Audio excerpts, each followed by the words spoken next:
Well, hello everybody. Welcome back to Aquarius Rising Africa with me, Chantal, definitely your hostess for the mostess, because waiting for us behind the scenes, of course, we have Dr. Dennis Carroll and, of course, the awesome Beverli Rhodes.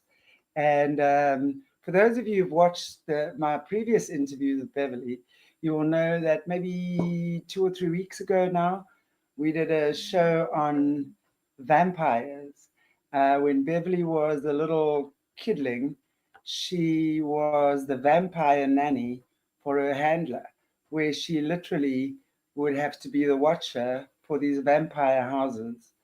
When the feeders and the woman would come in and she would have to make sure. I mean, this is crazy. And of course, Dr. Dennis, who's our resident expert on cryptids and all these amazing things, lots of knowledge on vampires. So I think we're in for a super interesting discussion today because this stuff is real, guys. This stuff is real.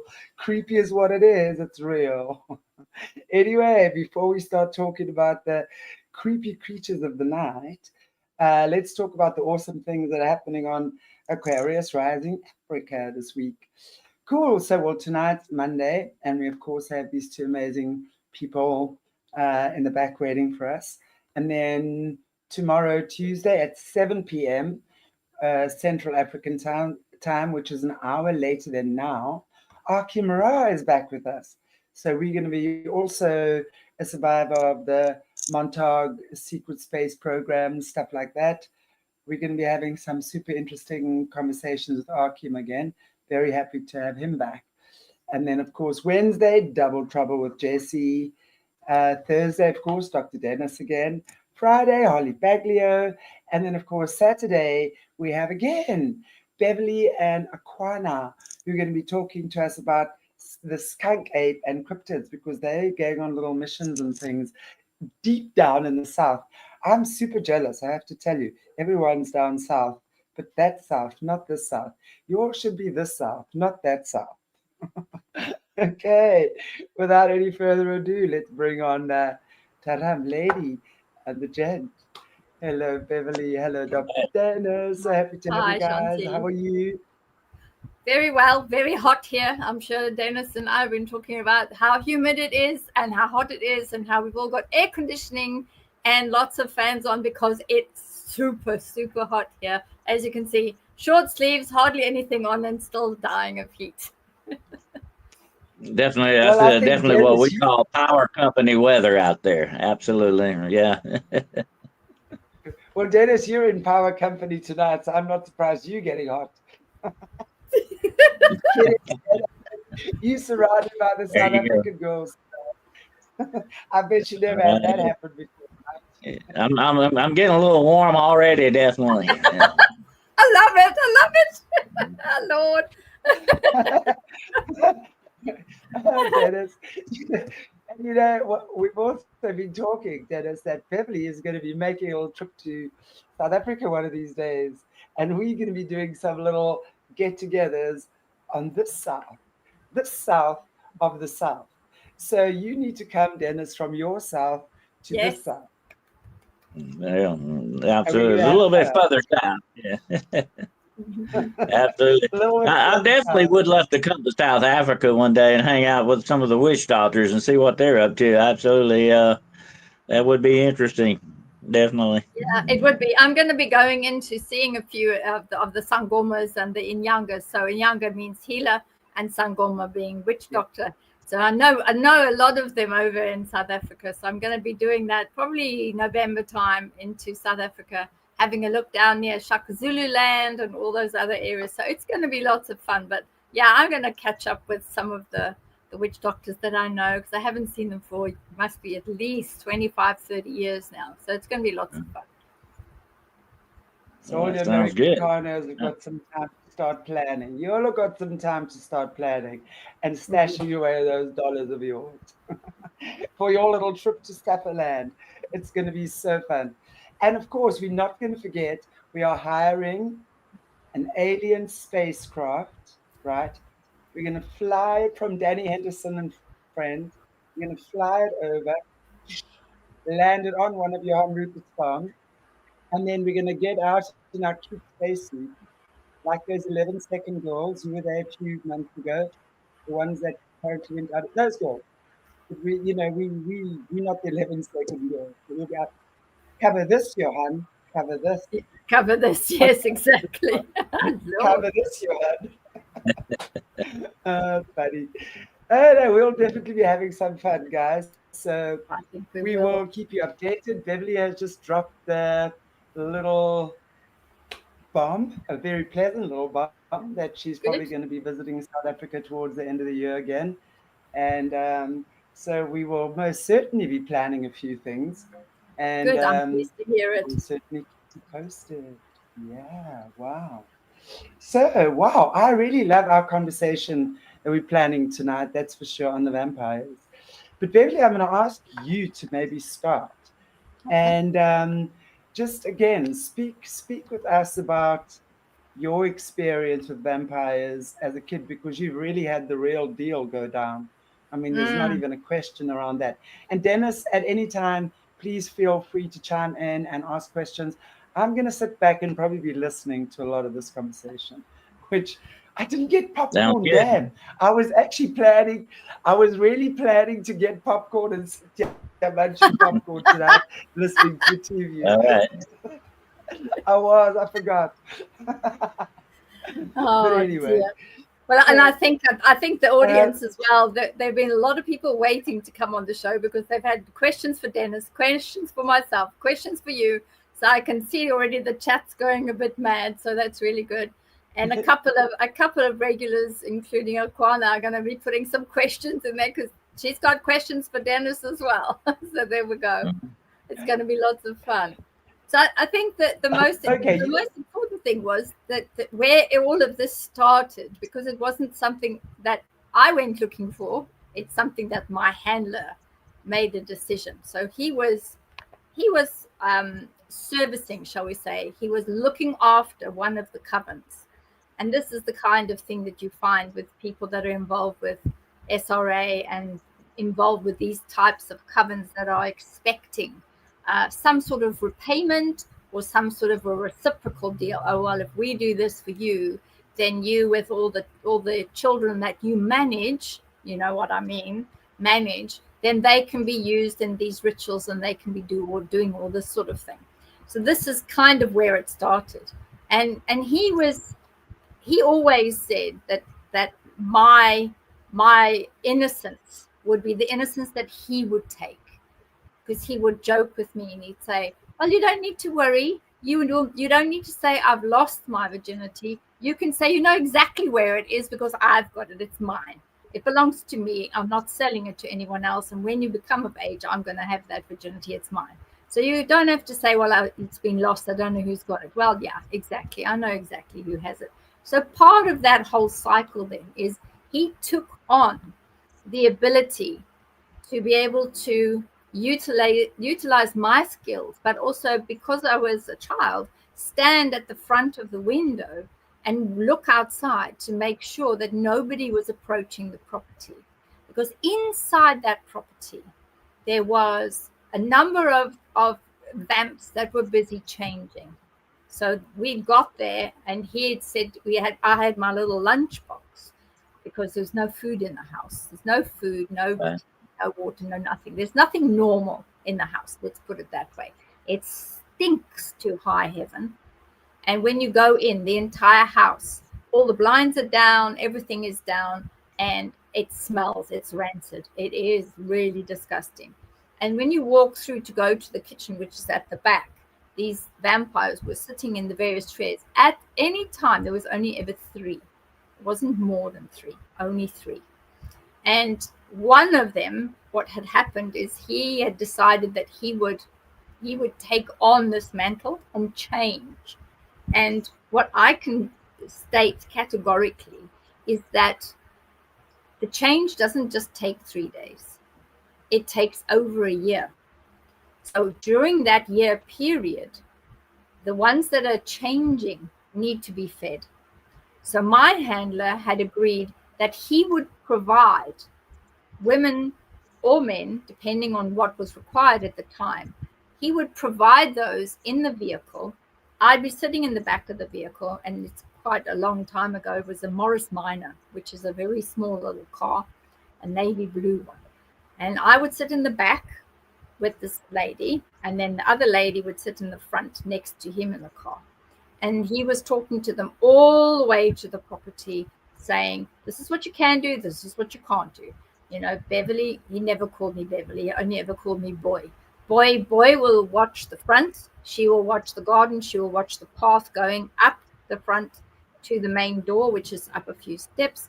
And if there's anybody coming or approaching the house that should not be at the house, she will raise the alarm, and then I will take care of it. So all of this was constant discussion. So literally every week there would be different women in the car, and we'd have to go and babysit and do caretakership of these vampires that were busy changing.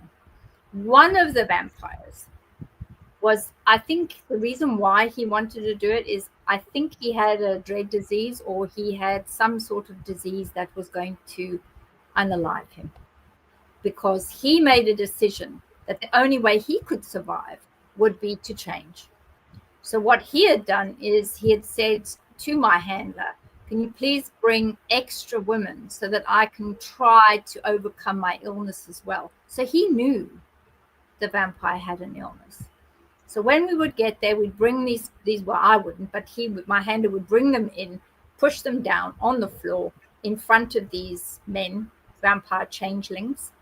And then he would say to me, go into the kitchen, and I'd push the sliding door, go into the kitchen, take my lunchbox, and go and get up on this like formica table that was very in those days, and then open my lunchbox and then wait for whatever was going on out there. But what I used to be able to see was these women were willingly giving of themselves. And they gave in a couple of places. It wasn't just, traditionally you see, oh, it's the neck, and they're gonna grab onto the neck and they're gonna bite and do whatever they need to do. They don't just do there. They do the neck, they do these areas here, and which is even worse, they do the main artery on the tops of your legs. Horrible, horrible, horrible creatures. And when they do that particular one, they get very rowdy, very feisty, very almost like an animal in a way, because they're at that. It's a very big, in the top of your thigh, or almost between your legs, there is that very large artery that goes up there, and it does pulsate, and they get very excited about biting into that, and especially when they're new vampires, because they don't know how to control themselves. Secondly, they also have to get the hang of being able to eat, which is not an easy thing to do. And sometimes they throw up, which is why the place was stinking. So this is what we would end up having to do every week, bring new women. You couldn't bring the same one. And I used to think, well, why don't we just take the same? Nope. We've got to have a new one every week, new two in the car. And this is what used to happen every week. And it was us, and then I think there was two others. It was us. We did sometimes every 2 weeks or every 3 weeks. Depends on what the others were doing. So the rest of the coven, if they were doing every 2 weeks, then somebody else had to fall away. But generally, sometimes they couldn't get, willing participants or volunteers to bring to them to feed them. And then I did know that the one that was sick, he didn't make it. He ended up passing away anyway. His illness killed him. And even though he thought by becoming a vampire, he'd be able to overcome whatever disease he had, he wasn't able to. He still passed. So that was it. So it whittled down to 2. And then later was another young lad that came in, and he'd started. So he was starting a new track, new vamp, new changes, wasn't doing too well. And this is the thing that people don't realize, is the vampires don't always successfully transition. It just because you've decided, oh yeah, I'm going to become a vampire, I'm going to do this, you don't always successfully transition. More times you end up losing your life, because whatever's happening inside the body is rejected. And that means that you can't assimilate the blood, because it's not natural for human beings to be either a person that's eating human flesh or is drinking human blood. It's not normal. It really isn't normal. And that's why there was always this vomit and the smell of vomit and the smell of horrible things in that property, because they found it not normal. So this is where it started, and that was sort of over about a year and a bit. It wasn't longer than that, because I think my handler realized that, and I know this sounds terrible, but he was saying that actually you're worth more for us financially to be on your back and making money that way. As a child, it's worth more money for me for you to go and service someone and do a job than it is for you to be, acting as a lookout and eating sandwiches at the kitchen table while we sort out and service these vampires that are busy changing. So he, within about a year and a little bit or so, he realized, I can make more money out of her taking her out to jobs. So that's why that stopped. So this is the experience that I have, is that particular time frame. That's very interesting. Hearing you tell all of this, and I wanted to mention something. You were talking about the smell of that house. That is the demonic smell too. It's not just poor housekeeping and stuff like that. It has actual demonic smell like that too. And I've been in places like that, definitely. And that's one of the telltale signs that you run into. And so that doesn't surprise me a bit about that. Absolutely not. But this kind of stuff, every bit of this, Beverli, Chantel, it goes far beyond the physical aspects of our world. It goes deep into the dark spiritual aspects. And I think a lot of that's what you're seeing here. A lot of what comes out of that. And why we got to remember that these promises they make about this kind of stuff are most of the time empty promises. They're not fulfilled, and they're never fulfilled in the way they think that they're going to be fulfilled anyway. And so that doesn't surprise me either. And there are different, and I've talked about this before in many different areas, different podcasts and stuff. There are so many different types of vampires that you deal with. And what you're talking about here are what we call transitioning vampires. They're transitioning from human into the vampire state. That's what they want. That's what they obtain. That's what they get with this dark demonic power that they seek. And sometimes it doesn't work out. It definitely. And and you brought up a very good point too. The human body was never designed to drink blood or eat human flesh. It just not done. We get certain diseases from that. Definitely, it's an unhealthy lifestyle. If you want to be very honest about it, physically speaking, not just spiritually, but physically speaking, it is a very unhealthy lifestyle. And that's why a lot of these vampire clubs exist in a lot of the large cities for people who are interested in doing this.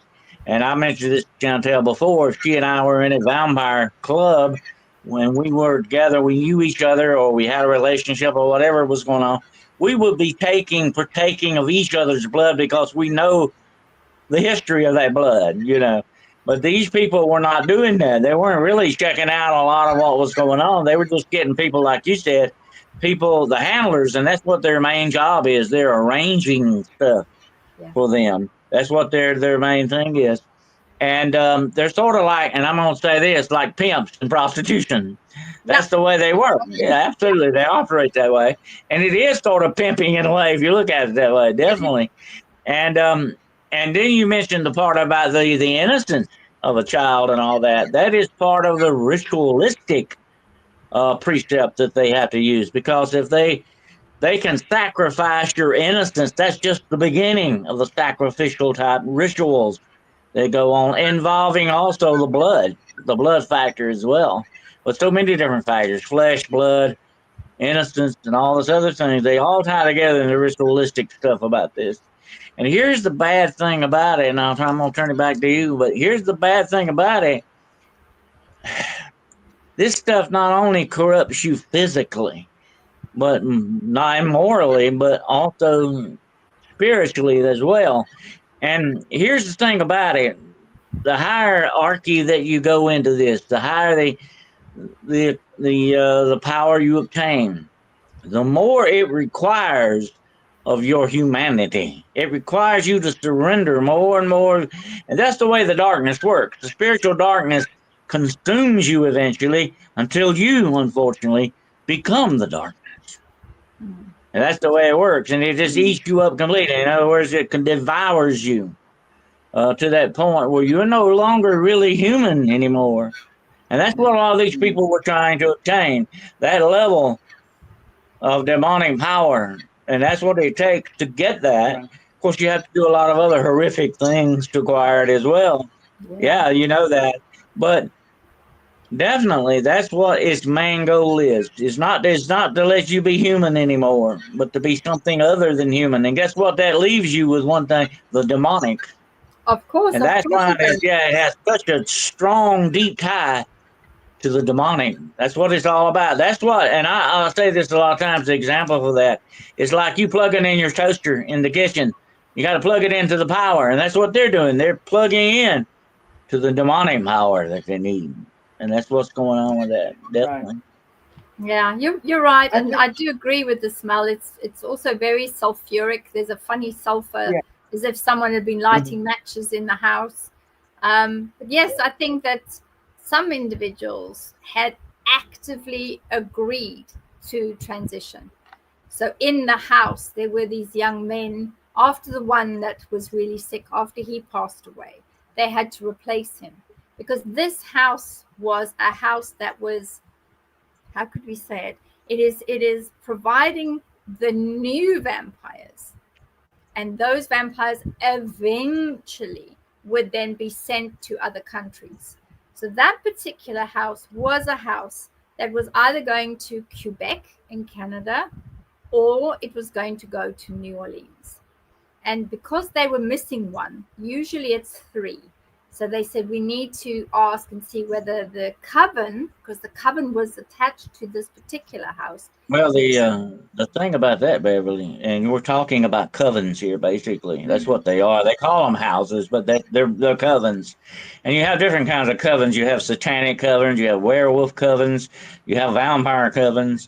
The list goes on and on. And here's the thing about that, though, and the reason I wanted to bring that up is that you got to have a certain amount of people in the coven in order to raise the ritualistic power that you need. They are feeding off of the power. You and I alone could not do that.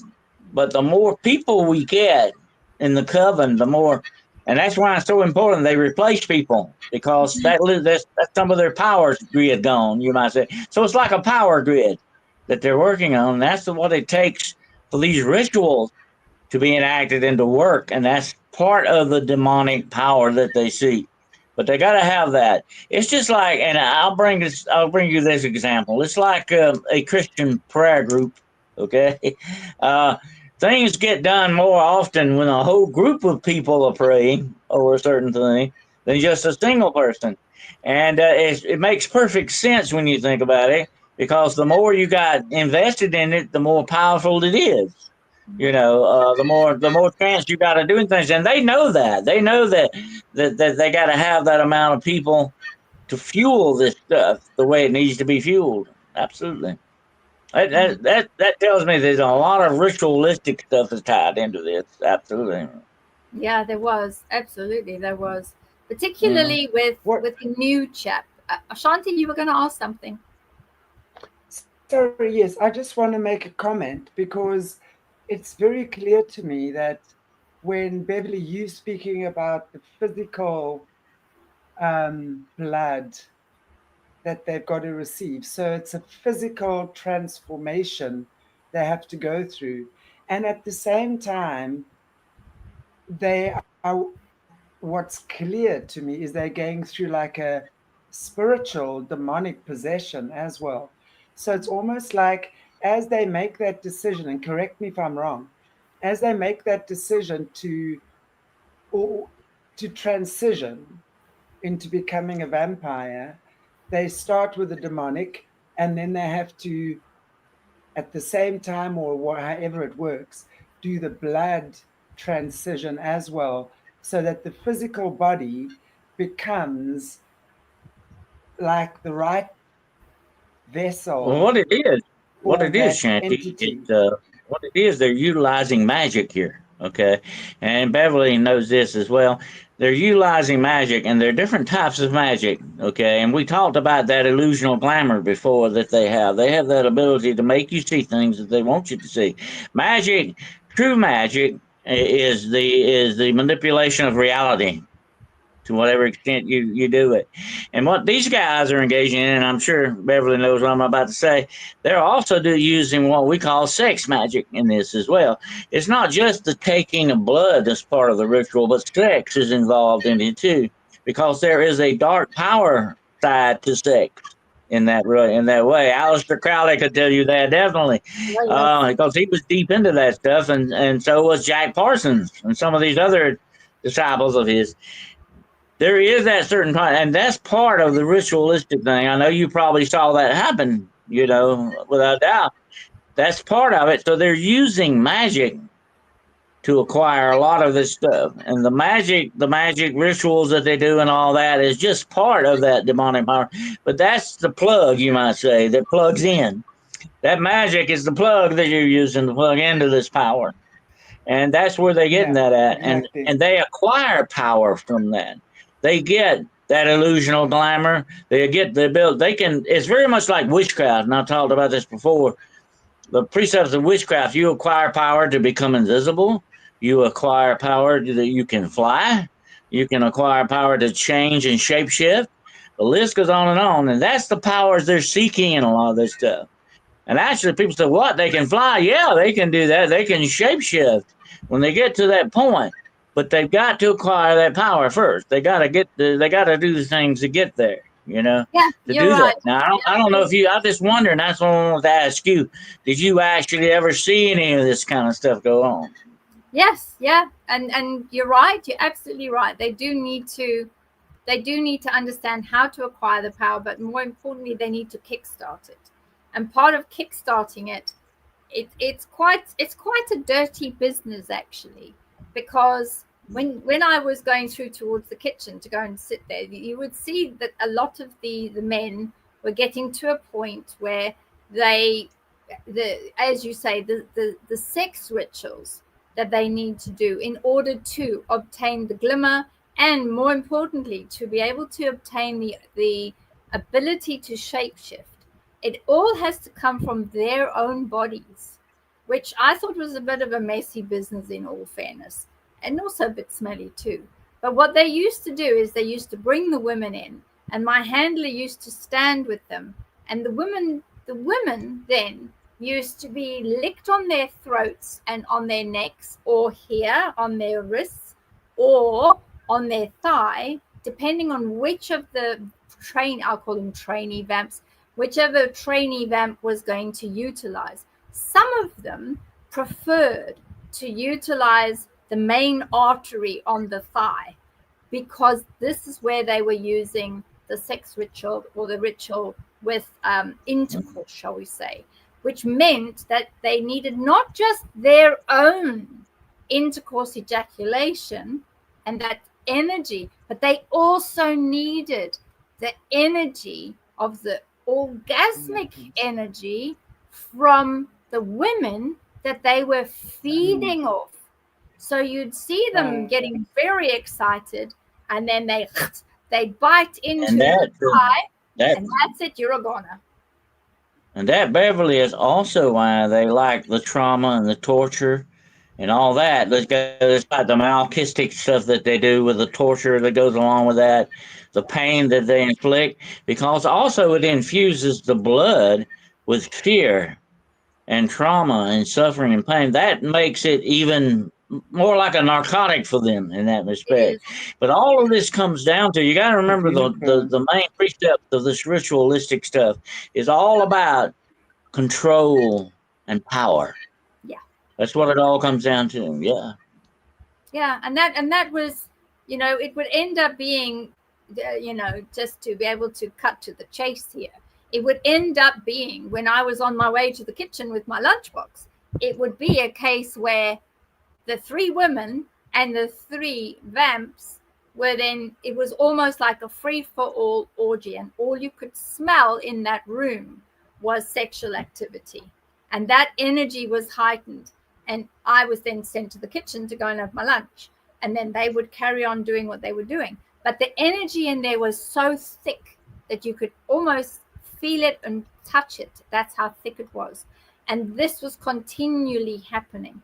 And eventually, over a period of time, I would say probably maybe 4 or 5 women, at least 5 women, would have had to have gone through the intercourse act, and to have gone through the ejaculation aspects with each of the vampires over a period of time, which then meant that that person, that vampire, now knew, this is how it feels, this is what the energy is like, this is what I can do. And then they would try it out afterwards to see whether they could glimmer their victim. Because when they lick the neck and they lick the arm and the thigh, what most people don't realize is them licking is actually an anesthetic, an antibiotic, and an analgesic. Makes it completely dead. So the bring up a very valid point, Beverli. It's not just blood; all body fluids act this way. That's what they're seeking. That's just that essence of life that we're talking about here, and all of our body fluids mostly are part of that. That's what our makeup is, whatever they may be. And so it's not just blood that they're seeking to get this from. But the interesting point I want to bring up here for everybody listening to it today, look how much Hollywood has sensationalized this sexual tie-in with the vampire, okay? Because I've heard that so many times over the years. Oh, so and so was the sexiest vampire I ever saw, and you had all this with Breaking Dawn and all this other stuff. The Twilight thing going on, and there is a sexual factor to this because the vampire uses sex not just to control, but he also has the animal, and you bring this up so very well, he has the animalistic aspects of it all. It's the animal part of us, and the demonic loves that because it brings us down from a human level to even below the animal in spiritually speaking levels. It's interesting. Yeah, it does. And this is why they will use spit, they will use semen, they will use any form of liquid that is produced by a woman in the vaginal area. They will use that too. All of those, every single one of them, carries an energetic. Here's something that's going to blow your mind when you think about it, okay? And I've studied the occult for many, many years now. One of the main ingredients of a lot of spells, hexes, and all this stuff is the menstrual blood of a woman.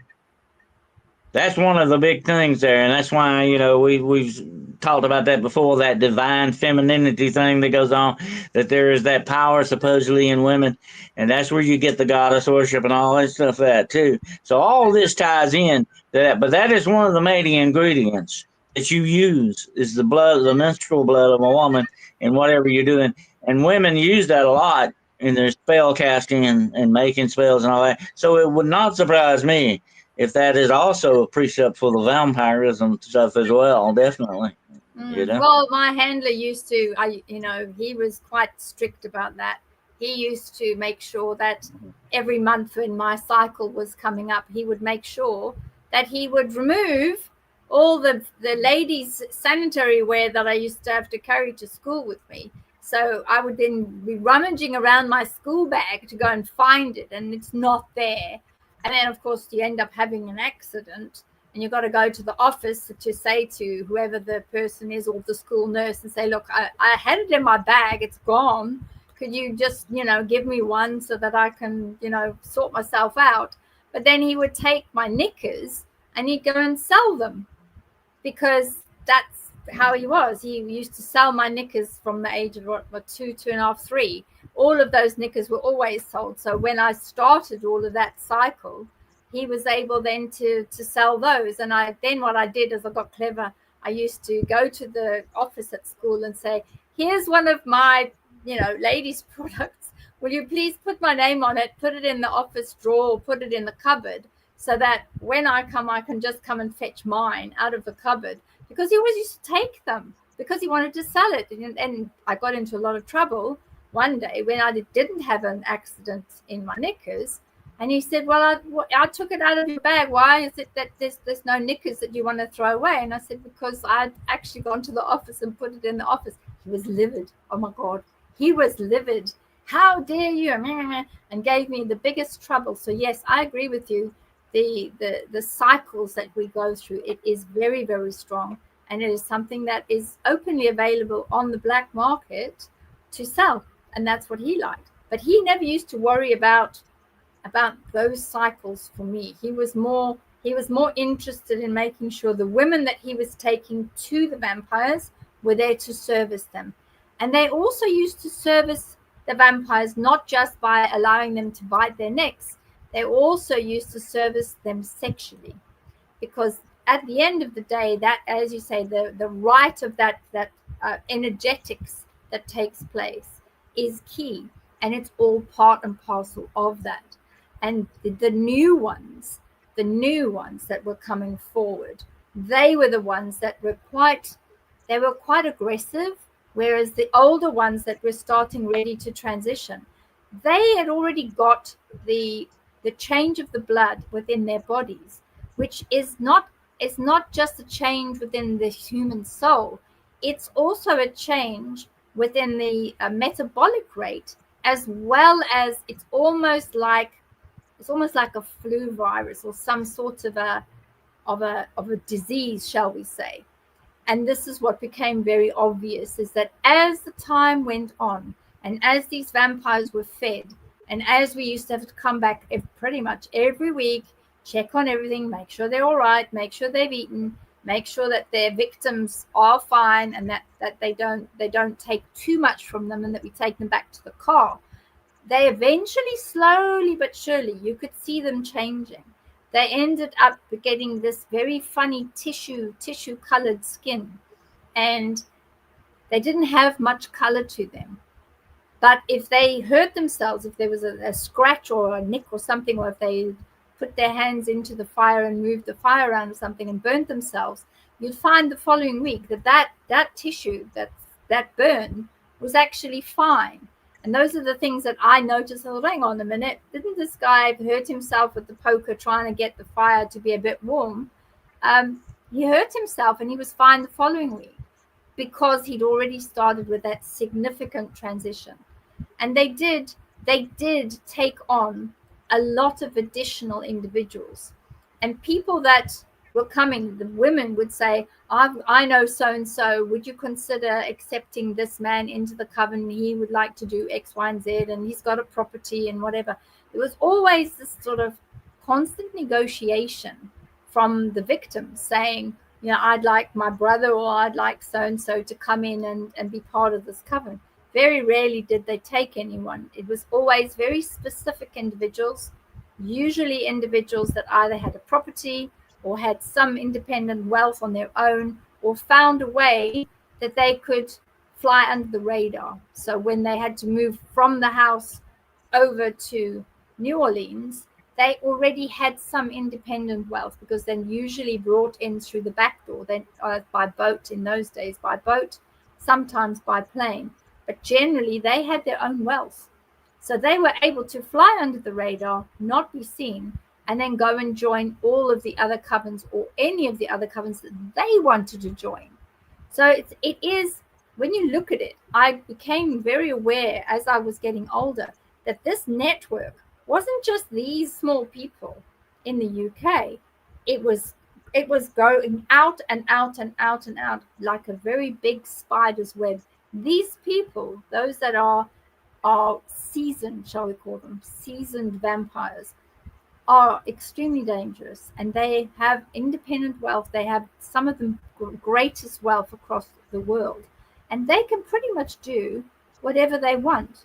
because they have a level of immortality, and then they can make new members, new people of the covens, and most of the covens anyway are reciprocal. They ask the coven, please provide me somebody as part and parcel of a group, or give me somebody that I can keep. So now what they do is the days that where I used to go with my handler to help them, those houses, I believe, don't exist anymore. It's now big organizations that have entire places with cages, and they have the feeding regime. They'll have a sign on each of the cage saying, well, this person's fed so and so these days, so wait 3 weeks, and then that means your blood will be at a point that they can feed others. It's become a huge industry now because there's so many people that want to transition and will take the chance to transition. Are you saying it's growing? That from when you were seeing what was going on to where we're at now, that more and I would more say it people is. are transitioning. Yeah, I believe, That's Shanti, they are. insane.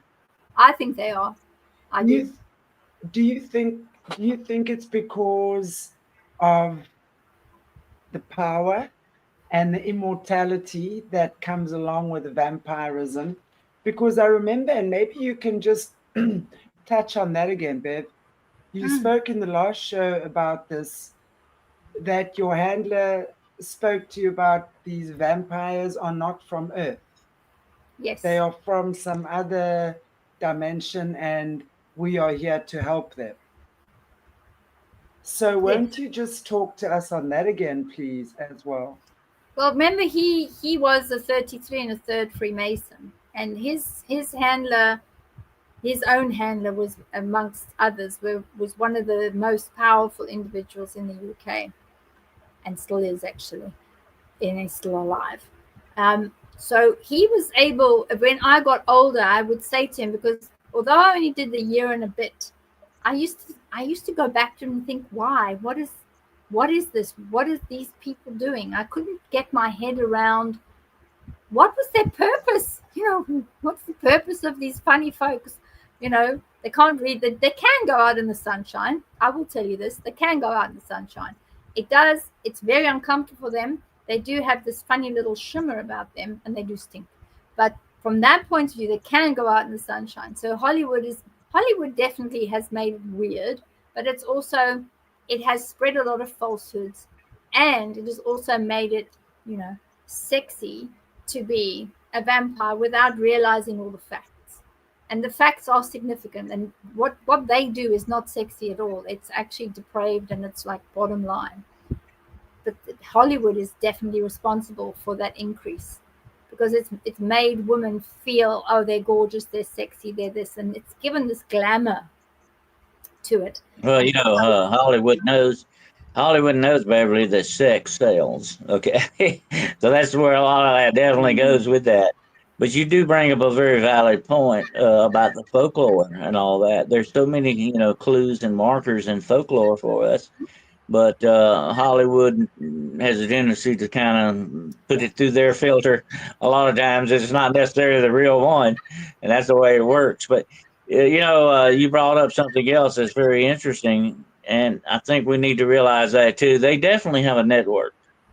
They definitely do that because they are a kingdom. I call them the kingdom of darkness. That's what they are. They're very well, highly organized. They have to be.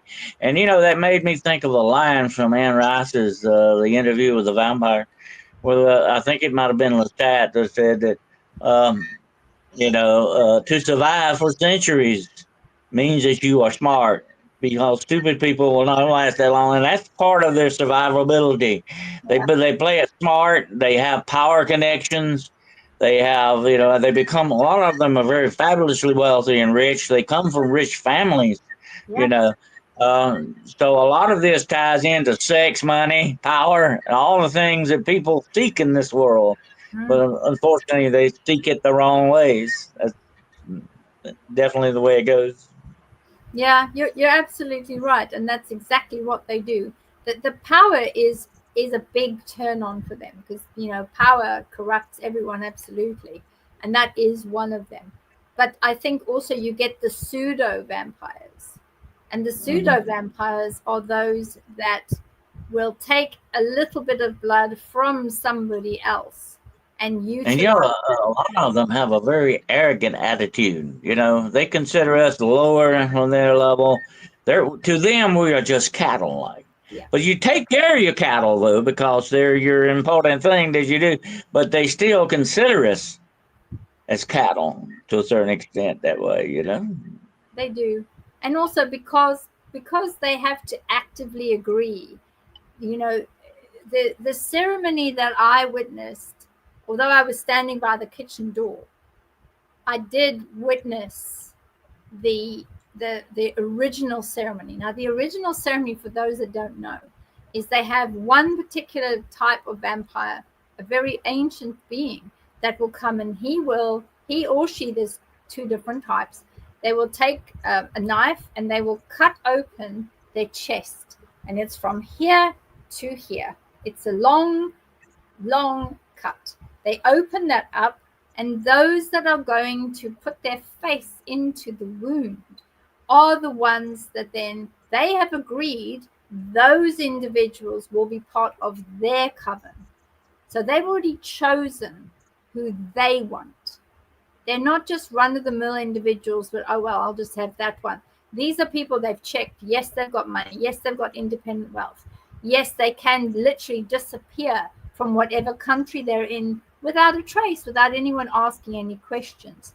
And this is how it starts. Because the young lad that took the place of the chap that passed away, the one who had the illness, he had to start literally from scratch. And so when we were there, we were the feeders. We had the victims that were going to be fed and given as food. But part of the ceremony was to be able to allow this cut to take place so that he could bury his head in the wound and then drink of this very sticky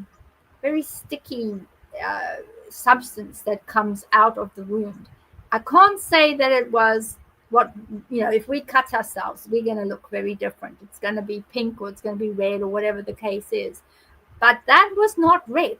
It was a funny, sticky, blackish, like almost like liver, but not. And that's the similar color that it was. And this is what he was. This young lad had to put his head into the wound, and he had to then drink and suck up this thick substance that looked like it was the essence of the thing itself. And I stood there and watched this, and he sort of got up and he was just covered in this sticky stuff, which obviously it was whatever was running in the veins of that man, because he was like, not the head vampire, but he was like, there was only three. The main one, the one that did the cut, then another one, and then this youngster. And that was it. There was only ever three. And that was what he did. He had to do that. And that's when he started convulsing and he started finding it really difficult. And that's when Peter, my handler, said to him, well, here's the woman, put her on the floor, lay her down. And then he went and licked her thigh and then bit into the thigh, because that was the quickest way to be able to get sustenance from that main artery. So he bit into that and managed to eat something from that point of view. But this was the way in which I had seen them start the transition. You have to drink or you have to eat some of the wound from the other person, from the main vampire, before you can start transitioning. And that then infects their blood with whatever infection it is that's inside the main vampires. And that's how they come to know who belongs to who, because certain bloods are tainted in a certain way. So those three would have belonged to the main one that was there. And as a caretaker later on, when I got a bit older, in order to make sure that I kept my mouth shut, what they did to me is they made sure that they had the main one had his way with me, because I was then marked. And being marked meant, with the trip I'm planning to New Orleans to go film, doesn't really matter to me because they can't do anything to me. It's very similar, Beverly, to the way dogs mark their territory. and animals mark territory. You were probably marked that way. You know what I'm saying? They put that mark on you that it's almost as if they're not just operating off of mental things, but they're going with the smell and the taste and everything else. Yeah, that's definitely that in the almost canine like in the way that they do that. And and that may be one tie-in with why vampires are so connected to wolves and stuff in many ways. It's that animalistic thing we mentioned earlier that's going on. But to me, that makes perfect sense when you think about it because you got to remember, they're operating on a higher level than we are physically, mentally, and spiritually. But it's a dark level. It's not a good level, but it is higher than what the human level is. Okay. Because they're sort of, I'm not saying they're superhuman, but they're above what we are in many aspects. They can do things we can't do. They've hooked into a different kind of power altogether, and that was another reason why to take your innocence from you was just another way to put more control over you. Somebody asked just now, are there only male vampires? No, there are female vampires too. Definitely. I mean, but the male is sort of the hierarchy and they're just the way they do things because we got to remember this too. Let's look at it this way. This is also a reflection of society as we know it now, and the way, especially the spiritual precepts that our Creator has put out for us. They operate in some of those because there are spiritual laws in this universe, and even these guys can't violate them very safely. And just like you said earlier and the one I met, told me that same thing. I said, "Why? What are you doing out of the daytime?" Oh, we can come out of the daytime. It's just, on a dark, cloudy day, it doesn't bother us, but they can't take full sunlight that well because they are on a different level. And here's the thing I think about it, and I don't know if you agree with this. They have so much spiritual darkness in them that's what's happening here. They're reacting off of that darkness. And whatever you are on the inside shows up on the outside eventually. I know you know that well too, definitely. I know that one. Yes, it does. It does show off and it does show up. And that's why I was very lucky in as much as I think they eventually gave up with me because they had just said, there's too much light with that one. I mean, sometimes they wouldn't even call me my name. They would always either call me that one in a disparaging look, or they would say, well, this boy, which is what they called me. They never called me my real name. They would just call me boy, and that was it. And they'd say, we can't get boy. Because I said, no, you're not going to get me. I will never succumb to the dark. I'd rather die first. It's very simple. I'd rather be unalived, and I just don't want to be here. And they would be absolutely horrified that I wouldn't be scared of them, and that I wouldn't do what they're bidding. I wouldn't do exactly what they wanted me to do. But then, unfortunately, they realized that my pets and my animals were the way in which they could get me to do as I was told and be a good girl. So you've still got that nonsense. But with the vampire side, it's a very difficult one because they thought, well, if we bring extra individuals into the coven and we start utilizing it, or we put a new person, they said to Peter, my handler, I think we'd rather bring one of the lichen. Now, a lichen is a werewolf. Now, the werewolf and the vampires work together. The vampires utilize the lichen to protect all of the covens and to protect all of the rituals because they are able to birth demons. And I know that sounds ridiculous, but it's true. I've seen it. It does happen. You can birth a demon. There's a specific ritual that gets done. And at the end of it, at the end of the 9 months, that baby that is then born is a full-on demon, is born a demon, not created. It's born a demon. Oh, yeah. So you've got these things with the lichens. And this is what he said. He said, we'll bring a lichen. The lichen can do the job that boy did, that Beverli did. She used to stand at the window and she used to watch the window and say, we'll get him to stand at the window. He's a lichen. He won't go in his full lichen format, but we trust as much as they don't like each other.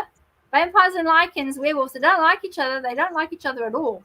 But the werewolves are attached to the vampires to protect them. and to protect Well, the the werewolves are often used by vampires as assassins, sometimes to take out other things. There are sometimes coven wars that happen. They break out. There can be disagreements among covens. Just like there are nations. They can have certain problems sometimes, and werewolves are brought in to take care of certain situations like that because they can do it. They have horrific demonic power, and I'm glad you brought that other thing up.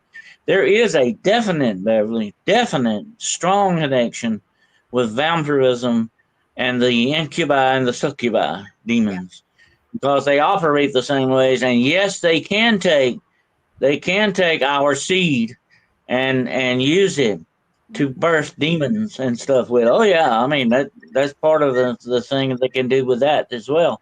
But there is a definite spiritual tie-in with incubus and succubus type spirits with this because that's what I've had dealings. I've had several cases over the years.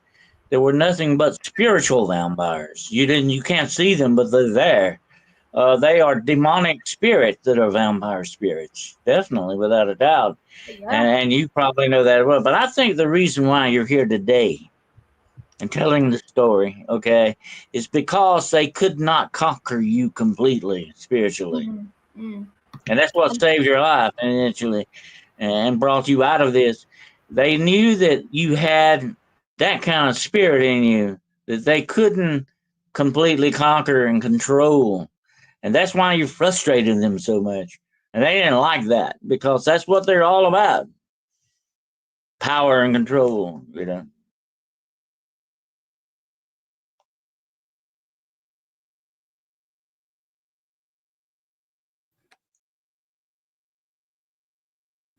I was getting myself off mute there.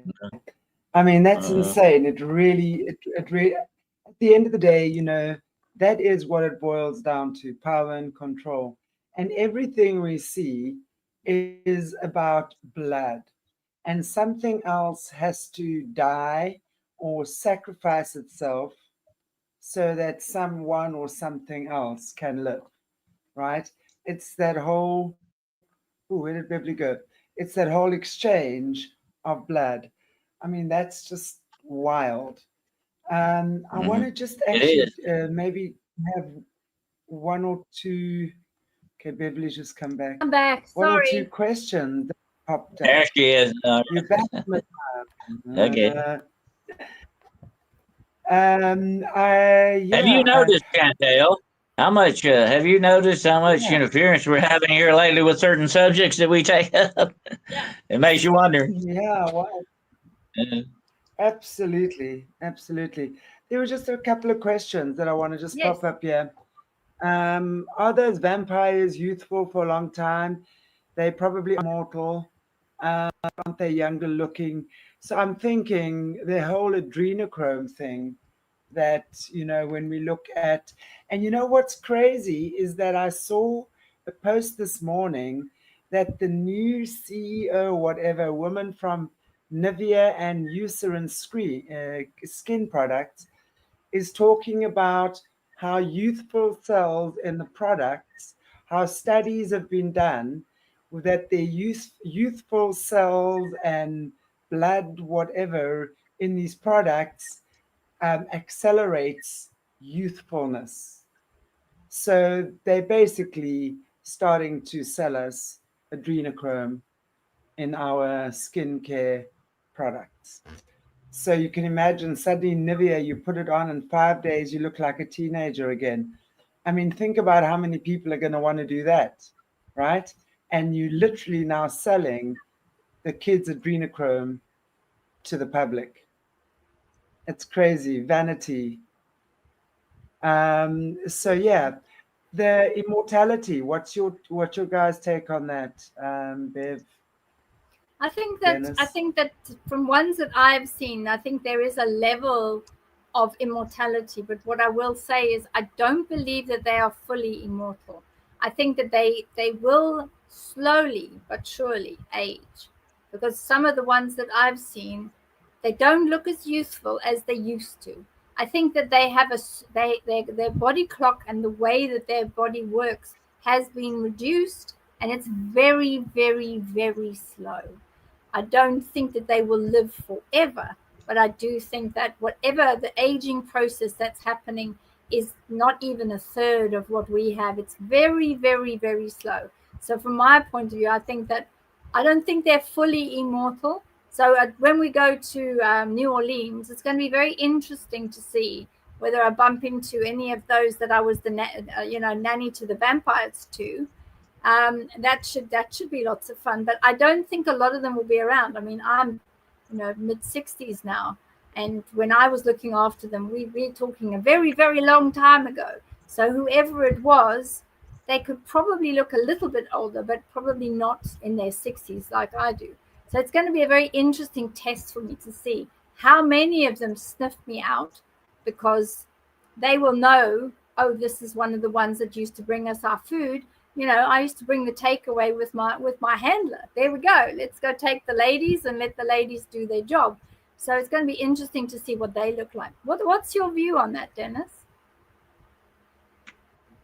Well, I'll say this: the vampire will never obtain true immortality. Just like we said at the very beginning of this program, demonic promises are never fulfilled because they're based on lies a lot of times. Mainly, that's what it is, deception and lies in that respect. And they unfoolishly believe a lot of this stuff, definitely. But the longer you do survive under these circumstances, the more you will lose your humanity. You become less and less human. Just like you say, they begin to deteriorate not only physically, but spiritually as well. And that's what goes on. And even supposedly the elder vampires, and this is a fascinating thing to think about, the elder vampires, the one who have survived so long, been smart enough to live or live as an undead thing for so long, become almost like monsters, animals. They couldn't go out in public. The illusional glamour won't work for them anymore. A vampire on a bad day could get you to see them as something that looks better than Brad Pitt or Taylor Swift or something, if they want to. Okay, they can still pull that over on you, but if they begin to deteriorate spiritually and physically, like we were talking about, they begin to lose a lot of that power as well. So they say these elder vampires, they have to remain in a cave somewhere or something. They have to stay out of sight because they have become monstrosities over time.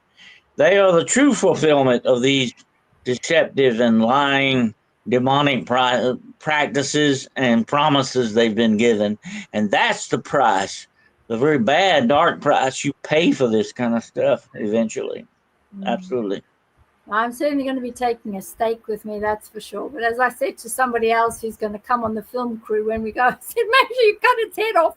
Get its head off, because that's the only way you can get rid of the sucker. But yeah, it's a good one. But I think we've got a question. I wore a cross for many years, and it's a good idea to do just in case.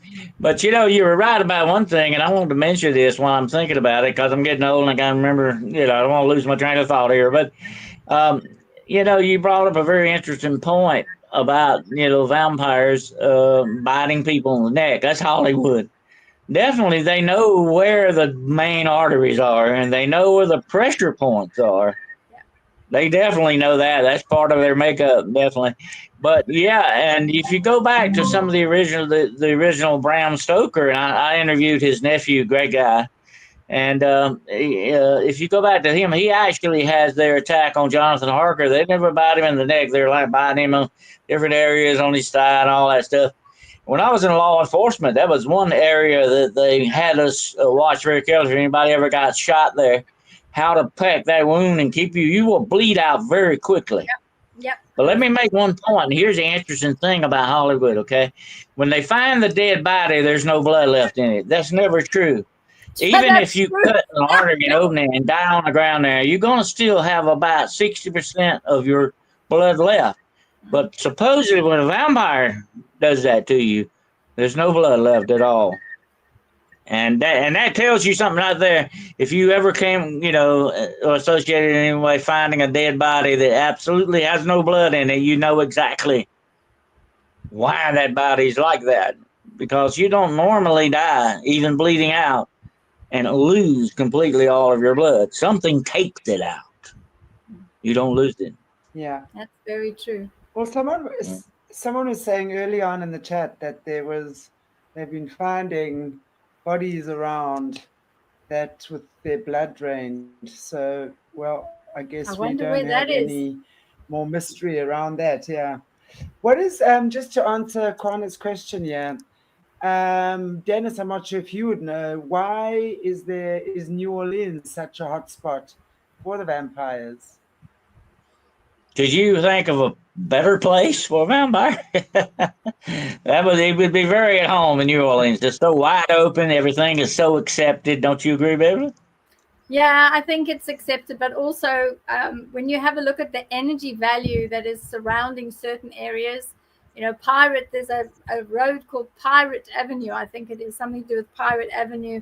And I've had a lot of individuals say to me, when you go to New Orleans, please make sure you don't go down Pirate Avenue later on after midnight, because it's a very dangerous road and there's a lot of stuff that happens in that road. It seems like, particularly where one of the schools is, there was a lot of houses in that area where there had been caskets, but also areas where there had been buried different things. So it seems like there seems to have been 3 or 4 families, male mainly, who then switched over to some of the females that gave that energy in a particular area. And it seems like that then became an extremely common area to send. I would definitely Yeah. I would definitely advise you to watch wherever you go in New Orleans. Definitely, no matter where it is, be very not to ramble around too much at night. But you know what? And I found that to be true, Beverli. I think you agree with this too. That every major city has these vampire cults. I found one in Charleston, South Carolina. That's where I met the vampire lady that I ran into. But it's in Chicago, New York, Los Angeles, they gravitate towards large cities because that's where the populace is. That's where they can operate more freely and quietly amongst a large crowd. If you're going to lose yourself, you lose yourself in a crowd, right? Yes, that's very easy to do. Yeah, but the interesting thing is, the one aspect that I'm going to do in New Orleans is, when I used to have to play nanny babysitter or nanny to the vampires with my handler, is he used to say to me, make sure you know what you're saying in your head, because they can hear you. And initially I thought, rubbish. When you're a child, you just think, you give that sort of arsey sort of like, yeah. That's what I did, until I realized, oh, sherbet, this thing can hear what I'm saying. And I used to then purposely, every week when we went back, I would say something in my mind and walk towards the kitchen. And he always used to come and look, and then he'd say something. I think, oh, he can hear me. So I'm going to do exactly the same thing when I'm back. When I'm in New Orleans, I'm going to say something in my mind, because I know that if 1 or 2 or 3 of them were anywhere around, they're going to be able to pick that up. And let's just see what they do, whether they pitch up and say anything or whether they don't. This is going to be quite a big lesson, I think, going back to New Orleans. Wow. I mean, that's wild, really, because, in the movies and stuff, they definitely have an incredible sense of smell, and yes, they can pick up your thoughts. Yeah. They can pick up on your thoughts. Wow, that is so crazy. Well, definitely, I would think that in the true vampire state, your psychic abilities are heightened to a great extent, definitely.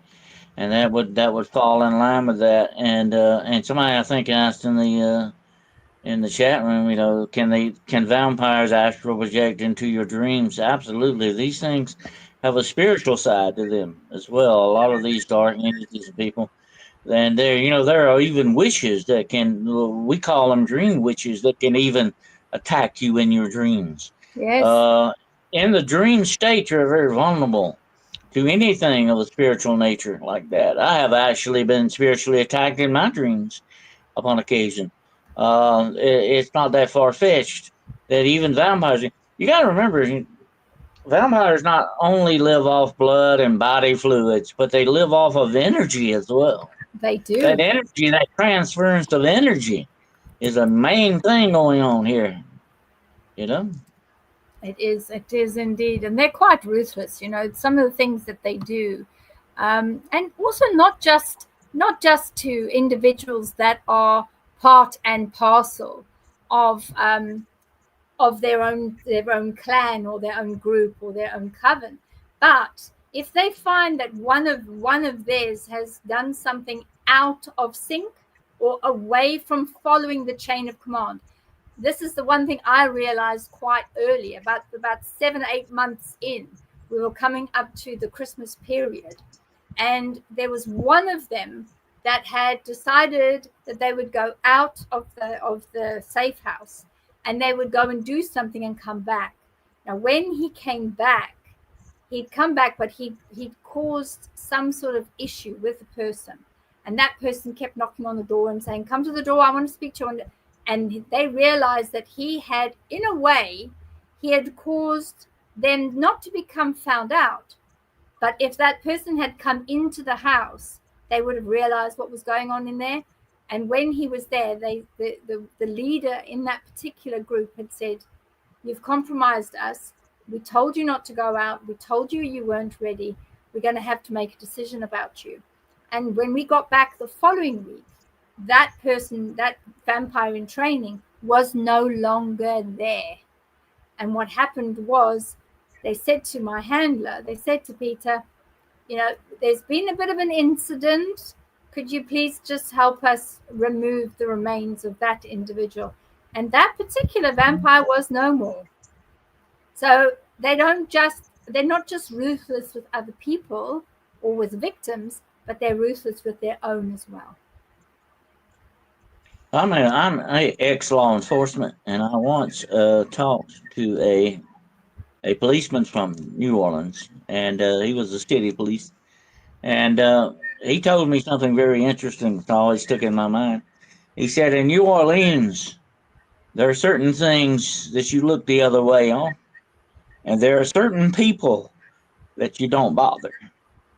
And I think in certain instances, they definitely have agreements with these things. Absolutely. I think there's a lot of corruption, not just spiritual corruption, but a lot of other kind of corruption going on with this as well. And so I would definitely say, is these people have power. Yeah. And that goes over into the political sectors as well, and governmental sectors and all that. So they are formidable power in that respect, because they not only have supernatural type power, but they have the power of this world at their fingertips. They have money, they have prestige, and a lot of people in entertainment, I believe, in the entertainment industries, have sold out to these forces for those very precepts that they want. I think I saw a thing the other day with Katy Perry actually admitted selling her soul, and she was once a gospel singer, by the way, folks. Before she began, she was a daughter of a preacher. The interesting thing about all of this is that old saying, Beverli, I'm sure you agree, power and corruption, they both go hand in hand. They do. Absolute power corrupts absolutely. It And does. that is the depth. And you know what? When I think of the vampire, and I've had many, many different vampire cases over the years, the one word always comes to mind: supreme narcissist. That's what they are. Yeah, absolutely. Yeah, very easily fool people, and they do love bomb people as well, which is quite amazing. And I think that when you've got, and I might be a little bit too naive with some things, because let's face it, I'm in my 60s, and this all happened many moons ago. So I might still be a little bit naive, but I'm kind of thinking, if I have this level of light as a warrior of light, then I can't see them being able to touch me as much as, and I don't have fear for them because I know them too well. So it's going to be one of those where I think we're fixing to go round about September time, when it's not so hot and sticky, and make sure that we can do about 4 days or something there. But it's going to be September time. But I really believe, I believe I'll be safe. I'll have a light that's guiding me, and I don't believe that they're going to be able to come in and cause any harm at all. It might be naive, but we'll certainly know by the time we come back. I'll give you all feedback on how it's going to be. But yeah, I want to see if I see those that I looked after when I was knee-high to a grasshopper. And if that is the case, if one of them does, well, come up and say, hi, hello, how are you? This should be fun. But yeah, I'm not sure, but I will let everybody know. This is a very interesting situation because I watched the numbers and suddenly, boom, 50 numbers fell in terms of watching the chats. Like literally within 2 seconds, the numbers fell by 50. And then I've been checking my phone, and 2 of my friends messaged me saying their screen's gone blank. And I've just seen someone else in the chat here saying that their screen went black and they can't find this on YouTube. So, guys, I have to tell you, my channel is highly shadow banned. So please, to get this information out there, just like, share, subscribe, leave a comment, because that keeps the algorithm up. Yes. Just that keeps getting the information out there. So this is very interesting, as I said, and I knew it when I saw, and obviously the topic we're discussing, suddenly we see, and in fact, Beverli, it happened just after you went out and then came back in again, which is very interesting. But yeah, I'm they going to like ask one off. question. Yeah, no, it doesn't matter. I mean, like, we don't care, whoever's going to see it is going to see it. And we are trusting that you guys are going to share the stuff. This information really has to get out. So please, guys, it costs you nothing to share. If each and every one of you just shared this episode, it would actually be great in terms of getting the information out there. It's not about the views, it's about the information. I really don't care about the views. If 5 people that see it need to see it, then that's what's necessary, right? But obviously, a question that's been firing up the chats. Blood group. Is there any specific blood type or blood group that they prefer? Is there a difference between male blood and female blood? Because, Beverli, I think you said earlier on that depending on what they want, male or female. So when you said that, I'm assuming that there has to be a preference. difference. Yeah. When they're busy transitioning, the men will only utilize females. And it's the same for the females. Wow. We never called on any females. We were never asked to go and look after any females. I can only say what I experienced, and we looked after the 3 males, and they always had females, and that was females of all different ages. It was older people, younger people, teenagers. In some cases, if they wanted, that one of their favorites was, it's almost like them having a favorite tea or a favorite coffee. Their favorite was a negative blood group. So if it was O negative, AB negative, any of those negative ones, that was the favorite.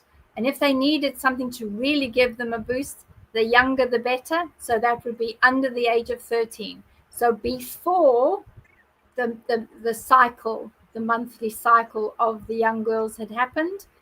And if it was O negative was a very big favorite, and then obviously a younger female was an absolute favorite.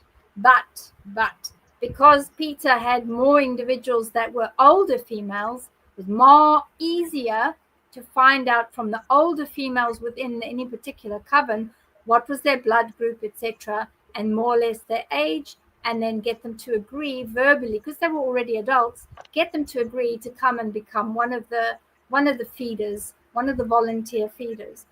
Occasionally, he'd managed to find one of the children that he was utilizing, and if he realized that that child was that particular blood group, he'd bring that child along. But he'd always have to give them some sort of substance in a glass of water, because it was very frightening for a child to be brought into something like that, particularly because of the smell, but also because there's no light. It's really, when you go into these properties, it's like really dark and it stinks to high heaven. and this child was not coming into the kitchen with me to have a sandwich and a cup of tea. This child was coming to be utilized as part of the feeding program. So he had to make sure that he doctored the water, which is why I don't drink water. I won't touch water ever since then, because I'm too scared of what's inside it. Unless I've got that bottle myself and put something inside it to make it taste a bit better, I won't touch it because I'm just worried about what's going to be in it. So you then make sure that the child is subdued, shall we say. Hold the phone for a New York minute. Are you saying that they were bringing children in so that these vampires could feed off the kids? Yeah. And the kids were obviously not, because what you were saying earlier, or in our last whatever, it's usually females that willingly come and give themselves. Yeah. Right? They willingly give. How did this happen that suddenly, oh my God, this is just awful. So now kids are being trafficked as well. Is that what you're saying? Yes, yeah. As But food for the vampires. opportunistically. As an It is well known opportunistic. it is well known among vampires. The younger the blood, that's the champagne of blood. Yeah. They love that. That's the big thing. And I think one of the reasons, maybe, I don't know if you agree with me on that, Beverli, but I think one of the reasons why they like the young blood is it retains that fear. It retains that power, that chrome that they want. I'm not going to call it by name. It retains that factor. It's almost like a narcotic for these people. Yeah. And there are certain blood types they like. Rh negative is one, the very rare AB type. They like that too.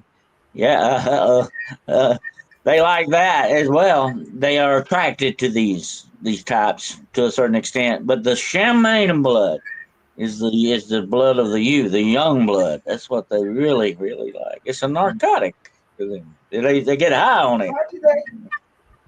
But do the kids actually survive that, Beverli? I mean, if you're just talking about the woman that go and you literally had to babysit them afterwards to make sure they weren't bleeding out and what have you.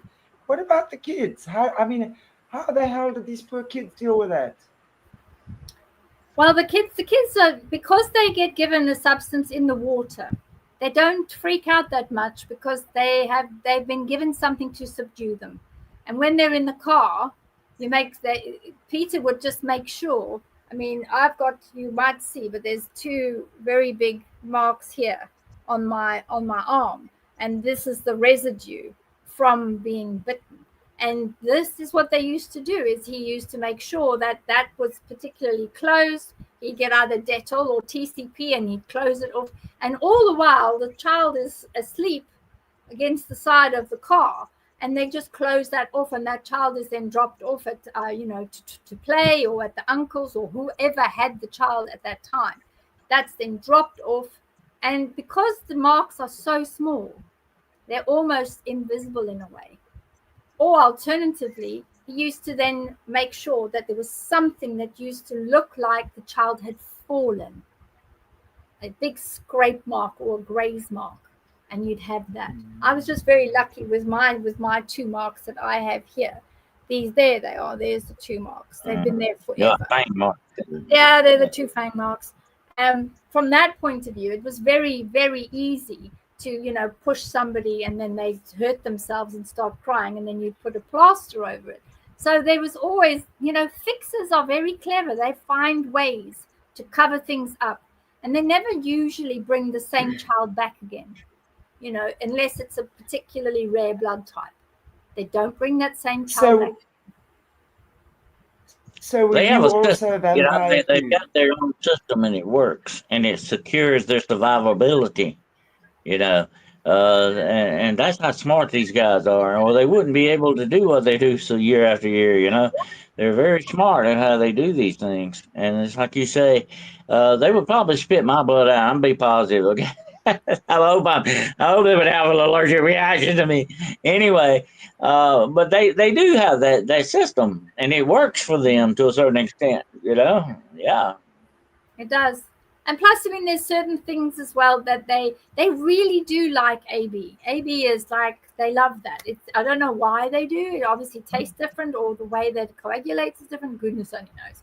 But yeah, that's one of the ones that they really enjoy. The negative blood types, they like that as well. And then you know something strange about that. Since you brought that up, here's a little thing from nature. The vampire bat only attacks certain animals. Certain animals it won't not attack because they can't get the blood to flow the way it wants to. That's why it loves cattle. The blood will flow easy in them, you know. And it's very much like the Maasai tribe in Africa, who you know, I've seen them do it in the field where they go up and shoot a little arrow into the neck of the cow and start draining the blood out and mix it with milk and drink it. That's the almost like a narcotic to them. They love it. It's part of their ritual, their religious ritual as well. Yeah. But that's a lot of the time they'll do that, Dennis, when there's no food, like when there's hunger, like if it's drought or something. That's when they'll often do that, because to sustain them. So I mean, I'm sure it might be part of their rituals as well, but I know it's not a normal thing they do every day just because they want to drink blood. It is something they'll do it when they are hungry. But Beverli, sorry, I didn't get your answer there earlier on. So are you saying that these things actually fed off you as well? Yes, they did, unfortunately. That's why I've got the two scars here. These here. The two scars were there. And unfortunately, you know, other things took place as well, which was part of the marking process, was to make sure that, I wouldn't talk about it because no one would believe me anyway. But, you know, that I was part of that sect, if you like, that was the vampire caretaker, which became a bit of a joke eventually. But with time, you kind of realize there's a lot more people that know what's going on than meets the eye. There's a lot of people that pretend they don't know what's going on, but they actually do. And this is where people like me and my handler and other handlers like him, they're fully aware of all the different safe houses around the world. It's a very, very common thing. It's not something that's unusual, extremely common. And if you open your eyes and you look around when you're walking around, if there's a house that's got nothing in the front, nothing on the sides, you very rarely see people going up and down the pathway to the front door, and all of the shades are down, all of the windows are closed off, and nothing looks like anything happens. That could be a suspect house very easily. And you know, I talked about this in the show that I did with Shandy some time back, the banquet of blood that they supposedly engage in, which is a ceremony, you know, and the houses will be closed off completely for that, but they will drain these little children completely dry in these banquets of blood, as they call them. It's part of an initiation thing that they do as well. And the werewolves have one similar to that as well. So all the different covens do these things. They have their own little ceremonies. I talked about the red wedding, where they actually have a ceremony with children where they actually marry them to Satan and then sacrifice them. Consuming human flesh is part of this ritual. It is an unholy communion that they're engaging in here. And that's part of it. You know, instead of bread, it's flesh. Instead of wine, it's blood. The list and urine too, and stuff like that. This is all a counterfeit of the Holy Communion. Just the way they do it is unholy, definitely, the way they go about it. And these things are these horrific, and they have certain, and I think Beverli knows this as well too, they have certain holidays. They have certain times of the year that are very special to them, and they do these things. They're just like, you know, a Rotary Club in a way. The way they do these things, they're very social in that respect. But look at the horrific things they're doing, you know. That's the disturbing part of it, especially when it involves children. Some of these people, like Beverli's talking about, are there of their own consent. Sure, I'll let you take my blood. I'll let you do this to me, whatever, you know. Those people I don't feel so sorry for. They're consenting adults. They know what they're doing. But it's the innocent people, like Beverli was, and all these. That's really disturbing part of it all. They're not just saying, "Oh, I got the consent, I can do this. This person's going to let me do it." They are taking people actively unaliving people for this kind of stuff, and they're young people, they're children, and and here's another thing we got to think about. I don't want to get you shadow banned here, okay? But there is a big business in human trafficking, and I guarantee you without a doubt, the vampires are deep, deep into that because that's their kind of business.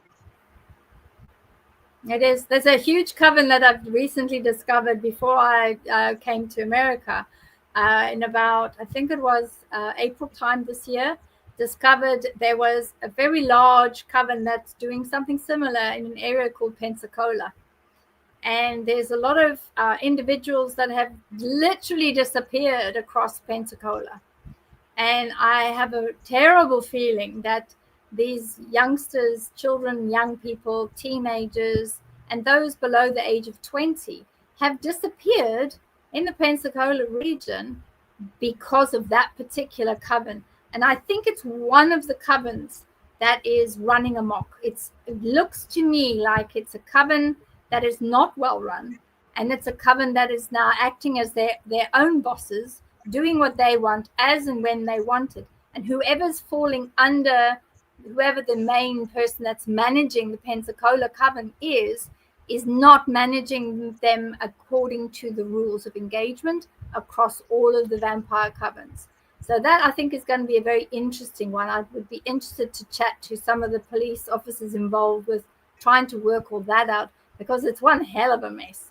And once they eventually get situated and they understand what's going on there, they will be able to break into that and work out how to remove people, or even how to save if there are any children on site, because they will keep individuals on site, they will keep them in cages, and they'll just keep recycling, especially if they're the blood types that they like. I mean, it's like having your favorite coffee or your favorite cup of tea. It's the same thing. And this is their preference. So if they have people that are of that blood group, they will keep them in cages. Pretty much the same as those that transport children, exactly the same thing. Same level of people, same level of depravity, same types of children that they're moving. The only difference is they find out what the blood group is first, because then that's what they be sold to. Referencing my law enforcement background, I was sent to classes on this kind of stuff. I mean, we know this stuff is going on. This is being taught actively, or should be. There's not enough of it, really, in my opinion. I'm happy to go and teach. Oh, yeah. He teach, Dennis. I can tell them what to look for, how to look for it, what to smell for, what they'll see, what to look on the outside, because there's also sigils. There's sigils on the outsides of the buildings. There's 3 dots. And another thing too, they need to be actively watching missing persons reports, and they need to tag, like I said, there's a big, an unusual amount in this sector or an unusual amount there. They need to investigate that. They need to look more into that. More needs to be done, definitely, on a law enforcement level in these aspects. That would put a lot more pressure on these cults that they don't necessarily have right now. We need to make it hard on them to operate their business. Yeah. Well, but unfortunately, right now they've got too much of a free hand. They do. And in the UK, I deal a lot with Scotland Yard, and I deal with the Metropolitan Police, and I've got a lot of other police officers in different areas, and SONOP, which is like the serious crime unit. I deal with them as well, and they've got my phone number. And when they get to a site, they will send me photographs and say, "What's going on here? Any idea? Could you tell me, please?"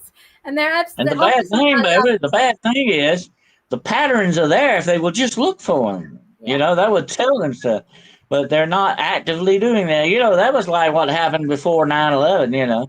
Nobody was cooperating with each other. We didn't have a homeland security and all this stuff, which is a good idea, but it needs to be more active. They've got lax on a lot of this stuff. I've talked with FBI agents. I've talked with a lot of people on this. There is still an animosity between them that does not need to be there. There needs to be more cooperation, and they need to explore the avenues on this much more than they are doing. Yeah. Yeah, I agree with you. Shanti, are there any questions that you are reading in your chat thingamabob that look very good? Listen, my mind is still trying to wrap myself around the fact that you got bitten by a vampire. Yeah, I know. I'm The still funniest thinking- thing is, I'll tell you what happens with this. I'll tell you what happens with this. This is weird. Now, Dennis, you'll enjoy this. These marks here, when there's one around, and it's so weird, it's super weird, it's wild.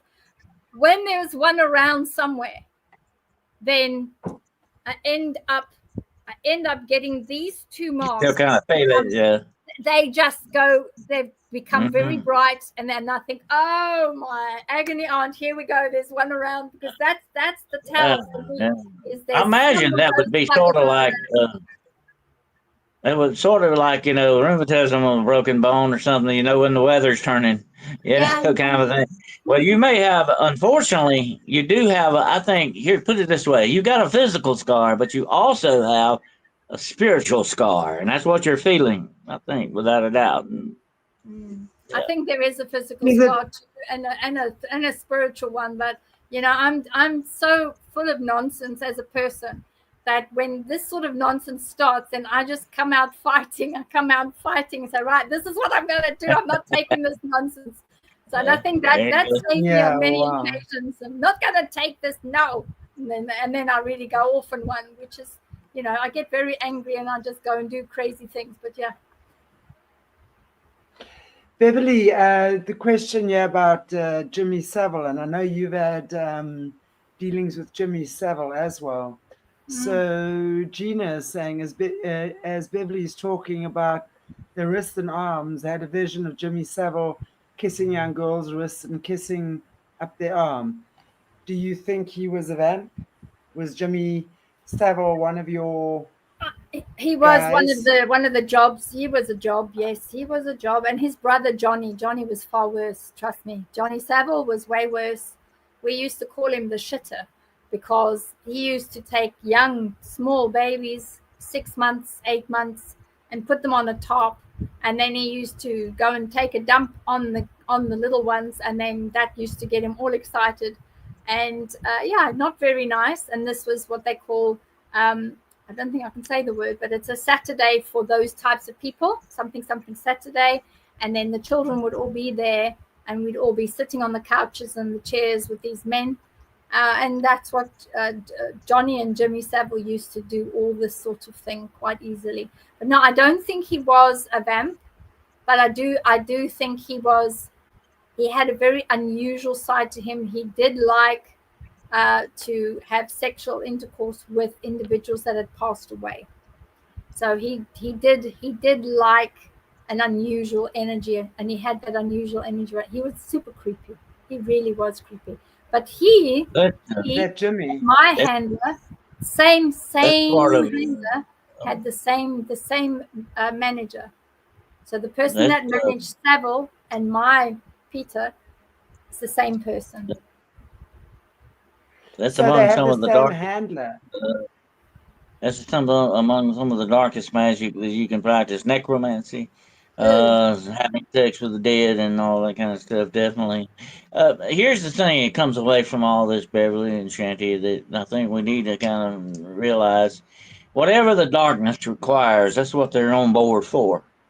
That's the way these guys work. That's just what, and it's sort of very much like people describe the Jezebel spirit, the spirit of rebellion, and saying, "I'm just going to do whatever I want to do, irregardless of anything else." That includes the laws of man or God or whatever the situation is. That's just the way these guys look at it, and the way they want to live. They have been consumed so much by the darkness. Like I said earlier in the program, they become the darkness. That's what they are. They are the darkness. It is. It's difficult. It's difficult, once you see them. I must say, once you've seen them, you never ever forget what you've seen. And it becomes more and more difficult to talk about because most people, in all fairness, they think of it in a Hollywood fashion. They don't think of it in factual. And funnily enough, there was a couple of people towards the end of my handler's life. He'd become really pally with a couple of individuals that were working with the Mormon church. And they had also helped him to be able to do all the work that he was doing. And towards the end, he was spending a lot of time with them because they were continuing his work. And although I've got a copy of his black book, which is sitting with my lawyer, with all the names of all the jobs, and everybody was in there. And that's where they are, along with all the photographs of everybody that I've been to, and some very famous people, including people that we all know extremely well, including Rolf Harris. He's in there as well. All of those pictures are there. And he was then able to get these other Mormon people to participate and to be part of what he was doing. And I'm not quite sure what the payment was or what the reciprocal deal was or how he was able to do it. But the vampires met with the Mormons. And I don't know why that was. Why would the vampires have something in common with the Mormons? And they used to find a way in which to help each other. So I found that very interesting towards the end of his life. That is what he was doing. Well, the Mormon Church is one of the 5 pillars of the Illuminati. It forms one of the 5 pillars of the Illuminati. So you get the Mormons, the Catholics, gosh, I forget now offhand, but it's these 5 pillars. Well, that's the Kabbalah, the Mormons, the Catholics, whatever. So, and it's very interesting because I've actually interviewed some survivors that were trafficked through the Mormon Church. And that's the one thing about organized religion I never liked. The organized religion is very much like a cult in some ways.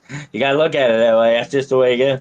But, you know, my own encounter with this vampire girl I met out in the cemetery, that afterwards I had some real freaky dreams about it. And in the dreams, she was in my dreams, and she was saying that I will see you again. Oh, Lord. I will see you again. And I've often thought over the years, and that's been many, many years ago, that I might do that. May happen. I may actually see her again. But if I do, she'll probably still look the same. Oh. You know, after all this many years, probably wouldn't be surprised. But these things, and when I came away with that, and just like you said, once you really, you see them, you'll never forget them. They not only interact with you physically, but spiritually as well. Yeah.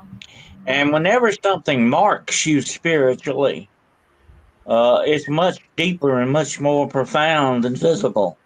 That's just the way it goes. Because, the spiritual part of us is in many ways immortal. We have the true immortality that they want, but they're going about it in all the wrong ways. They have that, that underpinning to them.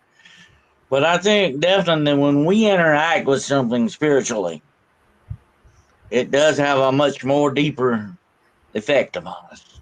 Absolutely. Yes. And that's like I said earlier in the program, I think that's why you're still here.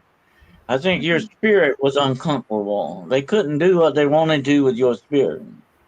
And that's what disturbed them. That's what probably got you to survive. I don't think you would have made it through that if you hadn't had that, and that's why they gave up on you. And that's a good thing. Definitely I think thing. that's a good thing. Yeah, because they tried and they tried and they tried. I just kind of figured, well, maybe the spirit is too strong, but also I'm just too full of nonsense, and that will not take their rubbish anymore. Because I got to the point, in all fairness, where I just said, you know what, I've had enough of this. I'm out of here. And that's when I decided that I was going to run away to the city. And I managed to put money aside and hide money in my room so that I could literally gap it. And the first time I ran, unfortunately, somebody found me and took me right back again.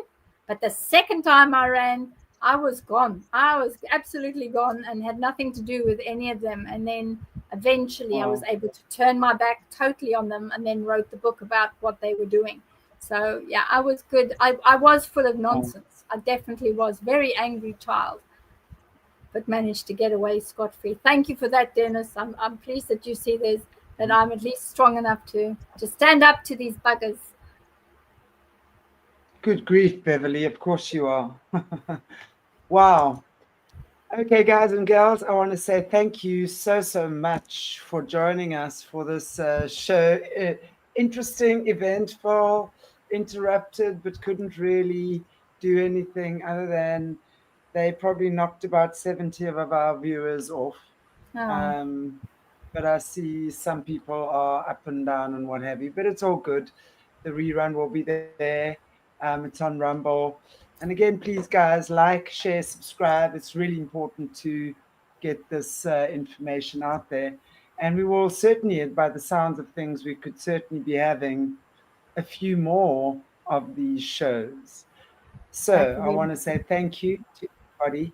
And before we sign off, I want to maybe just, Bev and Dennis, if each of you maybe have got a final word, and if any of you are doing any shows or what you're up to for the week, you want to share that with the audience, that'd be great.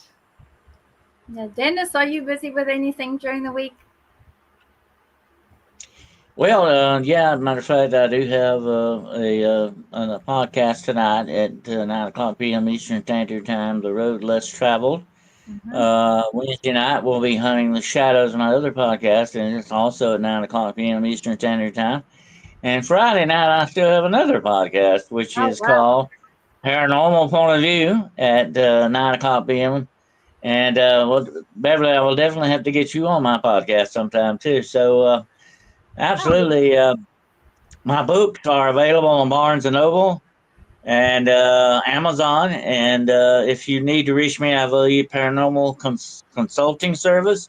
If you have any kind of problems, any kind of questions, whatever, you can reach me at there's my books. Thank you.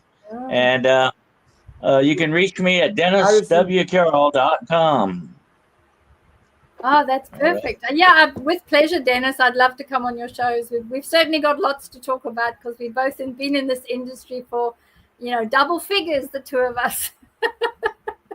That sounds good. That sounds good. Yes, I'm with Shanti on Saturday.